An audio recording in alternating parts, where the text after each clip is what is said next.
राज्यात गेल्या काही दिवसांपासून वातावरणात अनेक बदल आपल्याला पाहायला मिळत आहे। अशात आता राज्यात उष्णतेची लाट की अवकाळी पावसाचा तडाखा काय असणार हवामान विभागाचा अंदाज जाणून घेऊयात। राज्यात एकीकडे वादळी वाऱ्यांचा पाऊस तर दुसरीकडे उष्णतेच्या लाटांची शक्यता हवामान विभागाने वर्तवली आहे। विदर्भातील काही जिल्ह्यांमध्ये पावसाला पोषक वातावरण तयार झाले आहे।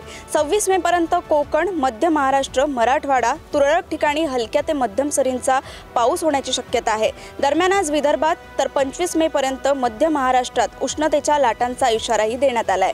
आता यामध्ये कुठे वादळी वारे तर कोणत्या जिल्ह्यांना उष्णतेच्या लाटांना समोर जावे लागणार आहे जाणून घेऊयात। आज पुण्यासह नाशिक, अहमदनगर, अकोला, जळगाव, नंदुरबार, धुळे या जिल्ह्यांमध्ये तापमानाचा उच्चांक राहणार असून उष्णतेच्या लाटांचा येलो अलर्ट देण्यात आला आहे। तर धुळे, नंदुरबार जिल्ह्यात 45 अंशापर्यंत तापमान पोहोचत असून जळगावातही तापमान असह्य झाले आहे।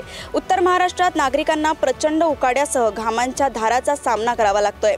विदर्भात वाशिम, यवतमाळ, बुलढाणा, अमरावती जिल्ह्यांसह लातूर, नांदेड, हिंगोली, परभणी, सातारा, कोल्हापूर आणि सिंधुदुर्ग जिल्ह्यात वादळी वाऱ्यासह पावसाची शक्यता वर्तवण्यात आली आहे।